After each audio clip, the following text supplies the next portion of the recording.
மா நைட்டுக்கு என்னம்மா சாப்பிட? நைட்டுக்கு சூப்பரான டின்னர் பண்ணியிருக்கேன் நான். என்னன்னு பார்க்கலாமா? கேட்காம விட்டு அப்படியே டிவி பார்த்துட்டே இருப்பியா? ஒரு பிஸியில வந்து நான் மெஹந்தி போட்டுட்டு அப்படியே இருந்தேன். எங்க அம்மா பாட்டுன்னு டிவி பார்த்துட்டே இருக்காங்க. ஆமா, அவங்க வந்து கேட்கற வரைக்கும் நான் வெயிட் பண்ணிட்டு இருக்கேன்ப்பா. அவங்களுக்கு டைம் கொடுக்குறப்பா, வேற ஒண்ணும் இல்ல. வாங்க நம்ம வீட்டுல இன்னைக்கு டின்னர் என்னன்னு பார்த்துடலாம். எப்பவுமே தோசை தான்ப்பா. தோசை வந்து பாத்தீங்கன்னா இங்க பாத்தீங்களா கொஞ்சம் மெலிசாவும் இல்லாம ரொம்பவும் இது கல் தோசை இல்லாம ஒரு மீடியமான ஒரு தோசை போட்டிருக்கேன். அந்த தோசைக்கு சுட சுட தோசைக்கு பாத்தீங்கன்னா கறி குழம்பே தோத்து போகும்பா.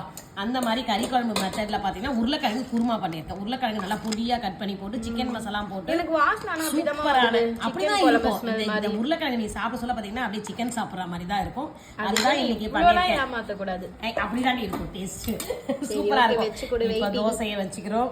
அதுக்கு இந்த தோசை தான் நல்லா இருக்கும். முறுமுறு தோசையோட இந்த மாதிரி ஒரு சாஃப்டான தோசை செஞ்சு அதுக்கு வந்து நல்லா தளர வந்து உருளைக்கிழங்கு குருமா ஊற்றி சாப்பிட்டோன்னு வச்சுக்கோ, டேஸ்ட்டு வேற லெவலில் இருக்கும். இன்னைக்கு நம்ம வீட்டில் சூப்பரான குருமா.